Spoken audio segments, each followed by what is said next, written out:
नमस्कार। कहानी वाली गली से मैं हूँ रजनी। कहानियों के गहरे समंदर से जो कहानी मैंने आज चुनी है उसको चुनने में और क्रमबद्ध करने में मेरा कोई खास योगदान नहीं है। ये कहानी है ही इतनी मर्मस्पर्शी कि हर किसी को बहुत सहजता से अपना बना लेती है।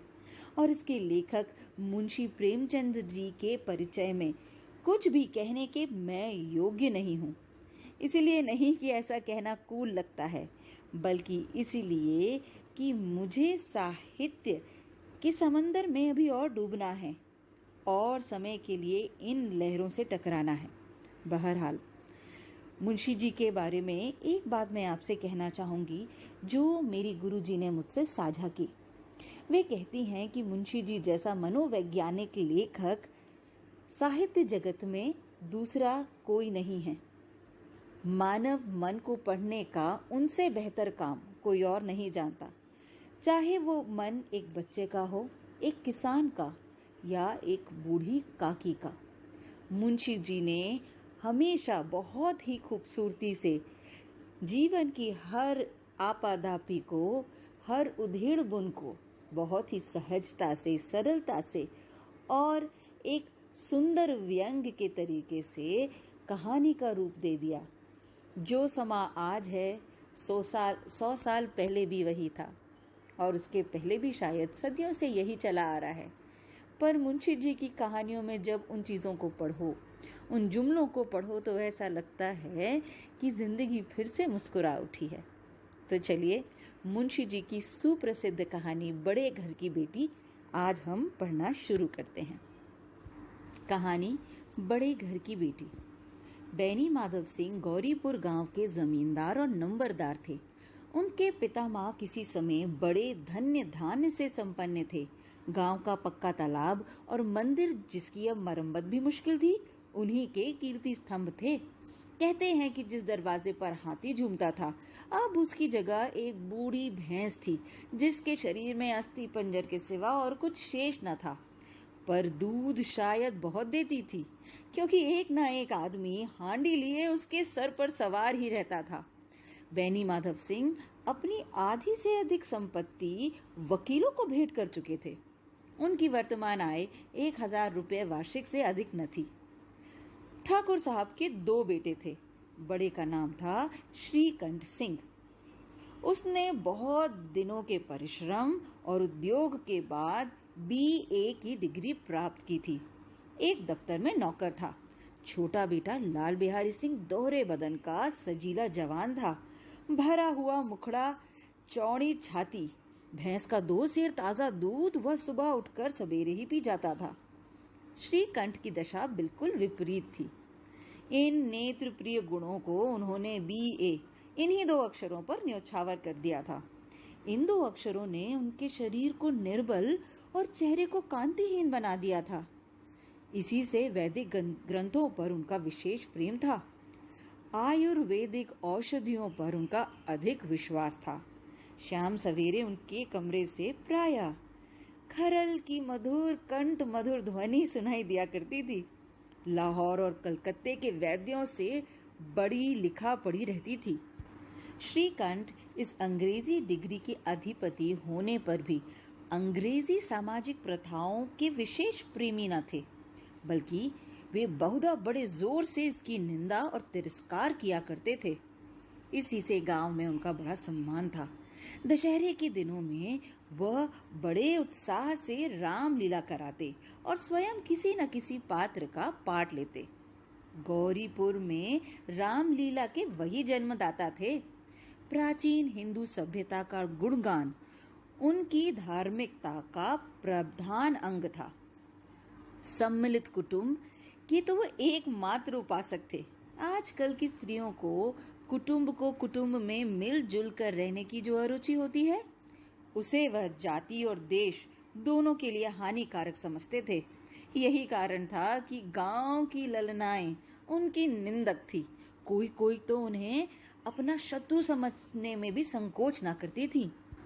स्वयं उनकी पत्नी को इस विषय में उनसे विरोध था। इसलिए नहीं कि उसे अपने सास ससुर, देवर, जेठ आदि से घृणा थी, बल्कि उसका विचार था कि यदि बहुत कुछ सहने और तरह देने पर भी परिवार के साथ निर्वाह ना हो सके तो आए दिन की कलह से जीवन को नष्ट करने की अपेक्षा यही उत्तम है कि अपनी खिचड़ी अलग पकाई जाए।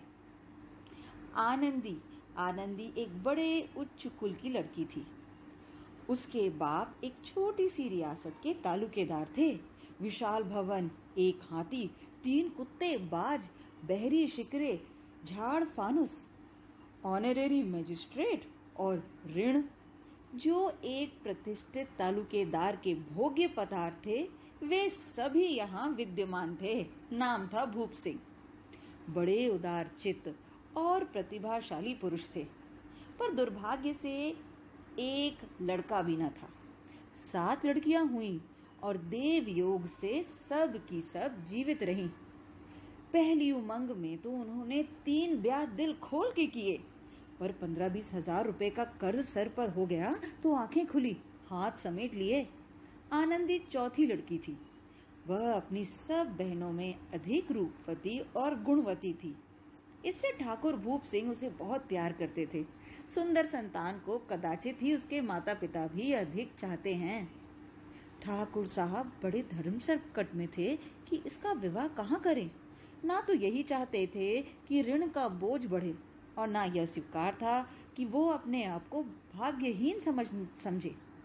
एक दिन श्रीकंठ उनके पास किसी चंदे का रुपया मांगने आया। शायद नागरी प्रचार का चंदा था। भूप सिंह उसके स्वभाव पर रिझ गए और धूमधाम से श्रीकंठ सिंह का आनंदी के साथ ब्याह हो गया। आनंदी अपने नए घर आई तो यहाँ का रंग ढंग कुछ और ही देखा। जिस टीम टाम की उसे बचपन से ही आदत पड़ी हुई थी, वो यहाँ नाम मात्र को भी नहीं था। हाथी घोड़ों का तो क्या कहना, कोई सजी हुई सुंदर बहली तक नहीं थी। रेशमी स्लीपर साथ में लाई थी, पर यहाँ बाग कहाँ। मकान में खिड़कियां तक नहीं थी, न जमीन पर फर्श, न दीवारों पर तस्वीरें। यह एक सीधा साधा देहाती गृहस्थी का मकान था। किंतु आनंदी ने थोड़े ही दिनों में अपने को इस नई व्यवस्था के साथ ऐसा अनुकूल बना लिया मानो उसे विलास के समान कभी देखे ही ना थे। एक दिन दोपहर के समय लाल बिहारी सिंह 2 चिड़ियां लिए आया और भावज से बोला, जल्दी से पका दो, मुझे भूख लग रही है। आनंदी भोजन बनाकर उसकी राह देख ही रही थी। अब वह नया व्यंजन बनाने बैठी। हांडी में देखा तो घी पाव भर से अधिक न था। बड़े घर की बेटी किफायत क्या जाने, उसने सब घी मांस में डाल दिया। लाल बिहारी खाने बैठा तो दाल में घी न था। बोला, दाल में घी क्यों नहीं छोड़ा? आनंदी ने कहा, घी सब मांस में पड़ गया। लाल बिहारी जोर से बोला, अभी परसों ही घी आया था, इतनी जल्दी उठ गया? आनंदी ने उत्तर दिया, आज तो कुल पाव भर ही होगा, वो मैंने सब मांस में डाल दिया। जिस तरह सूखी लकड़ी जल्दी से जल उठती है, उसी तरह शुदा से बावला मनुष्य जरा जरा सी बात पर तिनक जाता है। लाल बिहारी को भावच की यह ढिठाई बहुत ही बुरी मालूम हुई। तिनक कर बोला, मैके में तो जैसे घी की नदियां बहती हों। स्त्री गालियां सह सकती है, मार भी सह लेती है, पर मैके की निंदा उससे नहीं सही जाती। आनंदी मुंह फेर कर बोली, हाथी मरा भी तो 9 लाख का, वहां इतना घी नित्य नाई का हार खा जाते हैं। लाल बिहारी जल गया, थाली उठाकर पलट दी और बोला, जी चाहता है जीप पकड़कर खींच लूं। आनंदी को भी क्रोध आ गया, मुंह लाल हो गया। बोली, वह होते तो आज इसका मजा चखाते। अब अनपढ़ उजड़ ठाकुर से रहा ना गया। उसकी स्त्री एक साधारण जमींदार की बेटी थी। जब जी चाहता उस पर हाथ साफ कर लिया करता था। खड़ा उठाकर आनंदी की ओर जोर से फेंकी और बोला, जिसके गुमान पर भूल गई हो उसे भी देख लूंगा और तुम्हें भी। आनंदी ने हाथ से खड़ाऊ को रोका। सिर बच गया, पर आनंदी की उंगली में चोट लग गई। क्रोध के मारे हवा से हिलते हुए पत्ते की भांति कांपते रहे हुए अपने कमरे में जा खड़ी हो गई। स्त्री का बल और साहस, मान और मर्यादा पति तक है। उसे अपने पति के ही बल पर और पौरुषव का ही घमंड होता है। आनंदी खून का घूंट पीकर रह गई। श्रीकंठ सिंह शनिवार को घर आया करते थे। बृहस्पतिवार को यह घटना हुई थी। 2 दिन तक आनंदी को भवन में ही रही, ना कुछ खाया ना कुछ पिया। उनकी बाट देखती रही। अंत में शनिवार को वो नियमानुसार संध्या समय आई और बाहर बैठकर कुछ इधर उधर की बातें, कुछ देश काल संबंधी समाचार तथा नए मुकदमों आदि की चर्चा करने लगे। ये वार्तालाप 10 बजे तक रात को होता रहा। गांव के भद्र पुरुषों को इन बातों में ऐसा आनंद मिलता था कि खाने पीने की भी सुध ना रहती थी। श्रीकंठ को पिंड छुड़ाना मुश्किल हो जाता था। ये 2-3 घंटे आनंदी के बड़े कष्ट से कटे। किसी तरह भोजन का समय आया, पंचायत उठी, एकांत हुआ तो लाल बिहारी ने कहा, भैया आप जरा भाभी को समझा दीजिए कि मुंह संभाल कर बातचीत किया करें, नहीं तो एक दिन अनर्थ हो जाएगा। बैनी माधव सिंह ने भी बेटे की ओर साक्षी दी। हाँ, बहू बेटियों का यह स्वभाव अच्छा नहीं कि मर्दों के मुंह लगे। लाल बिहारी, वह बड़े घर की बेटी है तो क्या हम कोई कुर्मी कहार हैं? श्रीकंठ ने चिंतित स्वर में पूछा। आखिर बात क्या हुई? लाल बिहारी ने कहा, कुछ नहीं, यूं ही आप उलझ पड़ी। मैके के सामने हम लोगों को कुछ समझती ही नहीं है। श्रीकंठ खा पीकर आनंदी के पास गए। वह भरी बैठी थी। यह हजरत भी कुछ तीखे थे। आनंदी ने पूछा, चित्त तो प्रसन्न है? श्रीकंठ बोला, बहुत प्रसन्न है, पर तुमने आजकल घर में ये क्या उपद्रव मचा रखा है?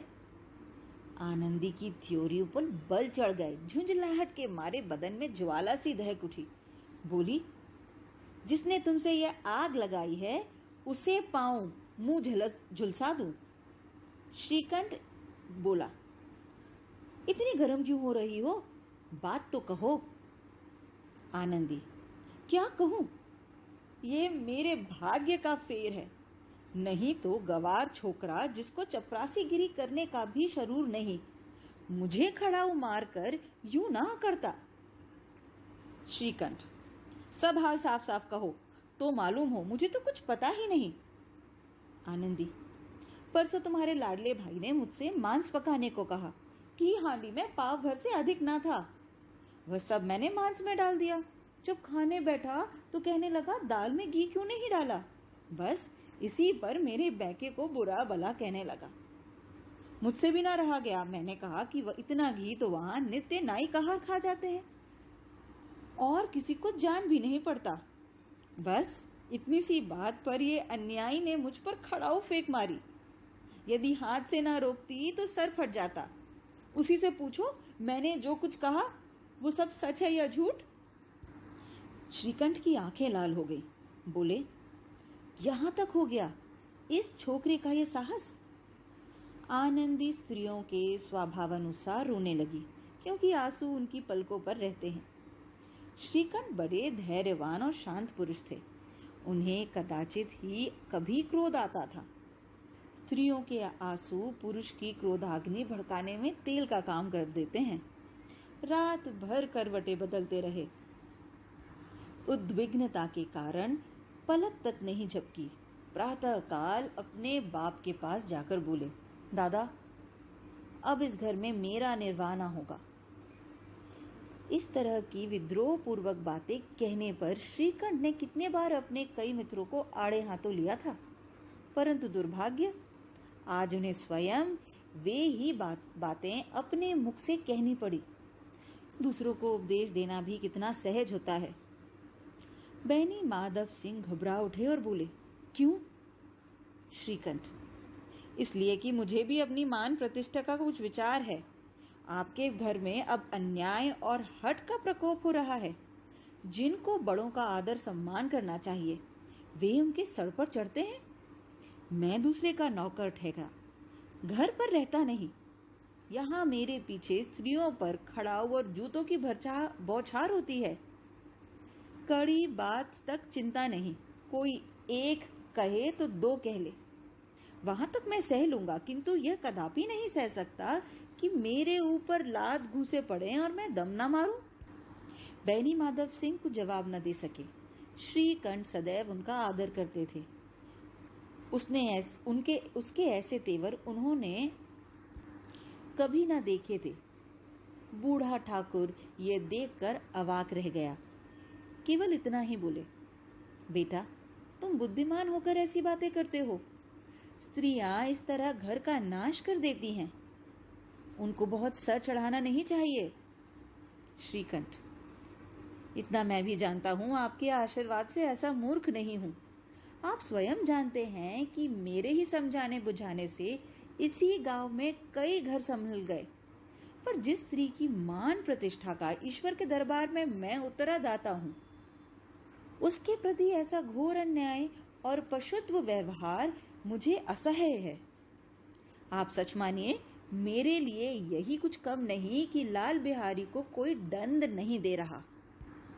अब बैनी माधव सिंह भी घबराए, ऐसी बातें और न सुन सके। बोले, लाल बिहारी तुम्हारा भाई है। उससे जब कभी भूल चूक हो उसके कान पकड़ लो। लेकिन श्रीकंठ बोला, लाल बिहारी को अब मैं अपना भाई नहीं समझता। बैनी माधव सिंह, स्त्री के पीछे। श्रीकंठ, जी नहीं, उसकी क्रूरता और अविवेक के कारण। दोनों कुछ देर चुप रहे। ठाकुर साहब लड़के का क्रोध शांत करना चाहते थे, लेकिन यह स्वीकार नहीं था कि लाल बिहारी ने जो अनुचित काम किया उसको हामी दें। इसी बीच में गांव के कई और सज्जन हुक्के चिलम के बहाने वहां आ बैठे। कई स्त्रियों ने जब ये सुना कि श्रीकंठ पत्नी के पीछे पिता से लड़ने को तैयार है तो उन्हें बड़ा हर्ष हुआ। दोनों पक्षों की मधुर वाणियां सुनने के लिए उनकी आत्माएं तिलमिला उठी। गांव के कुछ ऐसे कुटिल मनुष्य भी थे जो इस कुल की नीतिपूर्ण गति पर मन ही मन जलते थे। वे कहा करते थे, श्रीकंठ अपने बाप से दबता है, इसीलिए वह दब्बू है। उसने विद्या पढ़ी, इसीलिए वह किताब का कीड़ा है। बैनी माधव सिंह उसकी सलाह के बिना कोई काम ही नहीं करते, यह उसकी मूर्खता है। इन महानुभावों की शुभकामनाएं आज पूरी होती दिखाई दी। कोई हुक्के पानी के बहाने और कोई लगान की रसीद दिखाने आकर बैठ गया। बैनी माधव सिंह पुराने आदमी थे, इन भावों को ताड़ गए। उन्होंने निश्चय किया कि चाहे कुछ भी क्यों ना हो जाए, इन द्रोहियों को ताली बजाने का अवसर ना दूंगा। तुरंत कोमल शब्दों में बोले, बेटा, मैं तुमसे बाहर नहीं हूं, तुम्हारा जो जी चाहे करो। अब तो लड़के से अपराध हो गया। इलाहाबाद का अनुभव रहित झल्लाया हुआ ग्रेजुएट इस बात को समझ ना सका। उसे डिबेट क्लब में अपनी बात पर अड़ने की आदत थी। इन हथकंडों की उसे क्या खबर। बाप ने जिस मतलब से बात पलटी थी वह उसकी समझ में ना आया। बोला, लाल बिहारी के साथ अब मैं इस घर में नहीं रह सकता। बैनी माधव बोले, बेटा, बुद्धिमान लोग मूर्खों की बात पर ध्यान नहीं देते। वह बेसमझ लड़का है, उससे जो कुछ भूल हुई उसे तुम बड़ा होकर क्षमा कर दो। श्रीकंठ, उसकी इस दुष्टता को मैं कदापि नहीं सह सकता। या तो वही इस घर में रहेगा या मैं ही। आपको यदि वह ज्यादा प्यारा है तो मुझे विदा कीजिए, मैं अपना भार आप संभाल लूंगा। यदि मुझे रखना चाहते हैं तो उससे कहिए, जहां चाहे चला जाए, बस यह मेरा अंतिम निश्चय है। लाल बिहारी सिंह दरवाजे की चौखट पर खड़ा चुपचाप भाई की बातें सुन रहा था। वह उसका बहुत आदर करता था। उसे कभी इतना साहस न हुआ कि श्रीकंठ के सामने चारपाई पर बैठ जाए, हुक्का पी ले या पान खा ले। बाप का भी इतना मान न करता था। श्रीकंठ का भी उस पर हार्दिक स्नेह था। उसने होश में कभी उसे धुड़का तक नहीं था। जब वह इलाहाबाद से आते तो उसके लिए कोई न कोई वस्तु अवश्य लाते। मुग्धर की जोड़ियां उन्होंने ही बनवा के दी थी। पिछले साल जब उसने अपने से जोड़े जवान को नाग पंचमी के दिन दंगल में पछाड़ दिया था, तो उन्होंने पुलकित होकर अखाड़े में ही जाकर उसे गले लगा लिया था। 5 रुपये के पैसे लुटाए थे। ऐसे भाई के मुंह से आज ऐसी हृदय वेदादक बात सुनकर लाल बिहारी को बड़ी ग्लानि हुई। वो फूट फूट कर रोने लगा। इसमें संदेह नहीं था कि अपने किए पर पछता रहा था। भाई के आने से एक दिन पहले ही उसकी छाती धड़कती थी कि देखूं भैया क्या कहते हैं। मैं उनके सम्मुख कैसे जाऊंगा, उनसे कैसे बोलूंगा, मेरी आंखें उनके सामने कैसे उठेंगी। उसने समझा था कि भैया मुझे बुलाकर समझा देंगे। इस आशा के विपरीत आज उसने उन्हें निर्दयता की मूर्ति बने हुए पाया। वह मूर्ख था, परंतु उसका मन कहता था कि भैया मेरे साथ अन्याय कर रहे हैं। यदि श्रीकंठ उसे अकेले में बुलाकर 2-4 बातें कह देते, इतना ही नहीं 2-4 तमाचे भी लगा देते, तो कदाचित उसे इतना दुख ना होता। पर भाई का ये कहना कि अब मैं इसकी सूरत नहीं देखना चाहता, लाल बिहारी से सहा न गया। वह रोता हुआ घर आया। कोठरी में जाकर कपड़े पहने, आंखें पोंछी जिससे किसी को समझ में ना आए कि वह रो रहा था। तब आनंदी के द्वार पर आकर बोला, भाभी, भैया ने निश्चय किया है कि अब वो मेरे साथ इस घर में ना रहेंगे। अब वो मेरा मुंह देखना नहीं चाहते, इसलिए मैं जाता हूं। उन्हें फिर मुंह ना दिखाऊंगा। मुझसे जो अपराध हुआ उसके लिए मुझे क्षमा करना। यह कहते कहते लाल बिहारी का गला भर आया। जिस समय लाल बिहारी सिंह सर झुकाए आनंदी के द्वार पर खड़ा था, उसी समय श्रीकंठ सिंह भी आंखें लाल किए बाहर से आया।